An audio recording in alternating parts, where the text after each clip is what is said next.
Hi guys, Trisha Dishing here, and welcome back to my channel as always. And I'm real excited that how it seems like every day I'm getting 5 to 10 subscribers added to my channel, and it's really nice. And I don't want to do this because I'm trying to exalt myself. I'm trying to exalt the truth and to get the truth out, of course, number one, about the Lord and how his soon coming is near, and also to, awaken people.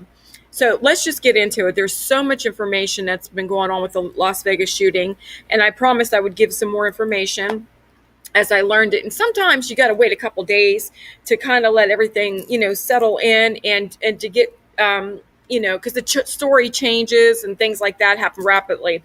So I wanted to give you the best of my knowledge, what I learned. So I'll be looking at my notes. So bear with me because there's a lot of information I want to share with you guys that you maybe not, you don't know yet.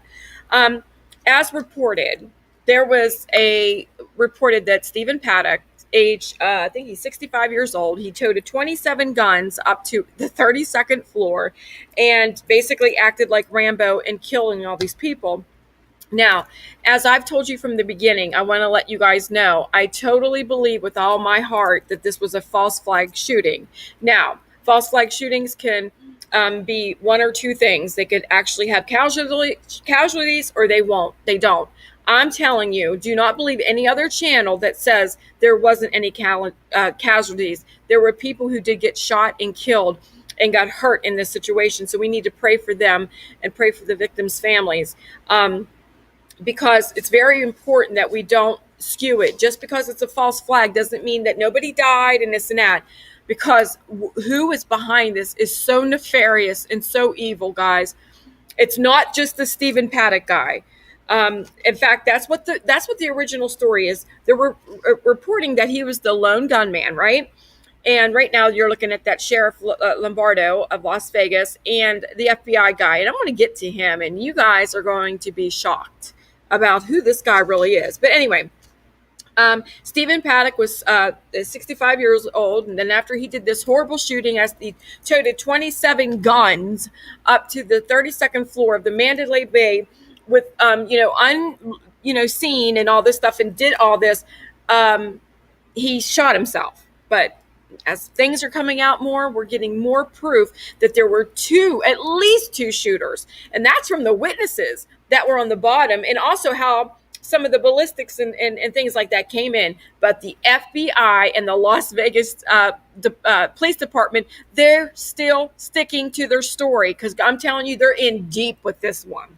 But anyway, the Las Vegas sheriff also, in this presser that he just did, changes the timeline and alters the information. And it's like kind of like they're saying these things without, like, it's no big deal. And oh my goodness, it's so nefarious. Okay. And what happens is the reason why he changed the story is because there was a citizen journalist, several of them. Oh yes, no mainstream, morons, like we always sit there and say right here, the fake news of all. There were citizen journalists, people who were asking him questions. And the next video I'm going to show you, this guy got mad at this person. You would think that we lived in a we kind of do, dictatorial, a dictatorship. But anyway, so as the citizen journalist was trying to get the timelines and get stamps and things like that of what she's learning, the stumbling and the fumbling went on, honey, with his comments. Okay, now, Paddock allegedly shot a security guard. That was what they were saying, too. That the security guard thought something was going on, and he just went to the 32nd floor. And so when Steven Paddock saw him, he shot him, and then he just went and killed all these people, right? That story's changed. Now, what's kind of funny is that you would think that if a Mandalay Bay, and this is reported too, the Mandalay Bay casino, where the shooting happened, said there was reports there that the maintenance team went up to the 32nd floor 6 minutes after they got the call, because there was, I think, a bathroom overflowing or something, and there was flooding, so they went up there to stop it. Now, isn't that funny? Where on earth, if the maintenance team was able to go up on the 32nd floor and stop this huge flooding, Why in the world weren't they up there before that? Okay, they got the call. They knew 6 minutes before that. Why weren't they up there saying, oh my God, there's a guy up there shooting? Come on, guys, these things don't make any sense. Now, we know that everything that they have told us was not true, including the check-in date of Steven Paddock. They were telling us that Steven Paddock checked in on October 1st, the day of the shooting. That's been found out a lie.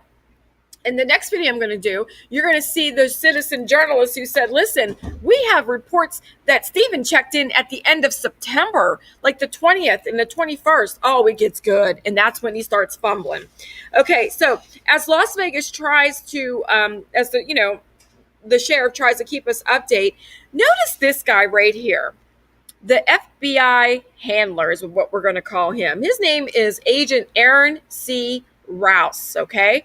And he is looking over him and making sure that this guy stays on script. I mean, it's kind of scary, like how he's like just overlooking him. And I'm gonna tell you something. What happens is the FBI, there's certain, and let's go to him. Let's see who this Aaron Rouse is. Now, he happens to be named the special agent in charge of the Las Vegas division. Okay, Mr. Rouse was most recently served as a section chief in the counter intelligence division at the FBI headquarters. But, okay, he's in the FBI. But what makes it a little bit even more weird, this man is married to somebody named Megan Rouse. And let me tell you who she is. She is the school board trustee of Dublin County in California, and her name's Megan. But guess who her daddy is? Oh, none other than John Podesta. Her name is actually Megan Podesta Rouse. Oh, yes. Isn't that kind of funny that John Podesta is in there on that? But that's not even the strangest part of everything. Trust me. But, it's just unbelievable. Regardless of that strange coincidence, they keep saying that Paddock, the reason why he went on this shooting spree is that he was radicalized by ISIS. Okay? Oh, yes. Remember ISIS, that we're the one we're supposed to be really fearing, and it's doing all that trouble over there in the Middle East. Well, here, on October 1st, InfoWars. Now, listen, I'm not telling you guys to listen to Alex Jones because, listen, he's counterintelligence. But you got to understand something. Some of the stuff that he does report is true. It's mainly true because they're trying to control the opposition. But he said that they were already reporting, his insiders, already reporting that there were major ISIS connections and sleeper cells all over America before October 1st. And they were going to do this big planned, attack together. Remember, on 9/11 that there was, attack on the, this Pentagon and different places. Well, there is even more attacks that were planned. I think Camp David was planned. All those different things, sometimes they just fall. But Alex Jones and them, they found out that there were actually sleeper cells all over America that were going to do this shooting and shoot other places like in New York City, Chicago, just start shooting people at these soft targets. And of course, to combat the Antifa, the anti-fascist rising. So they are using ISIS as the scapegoat.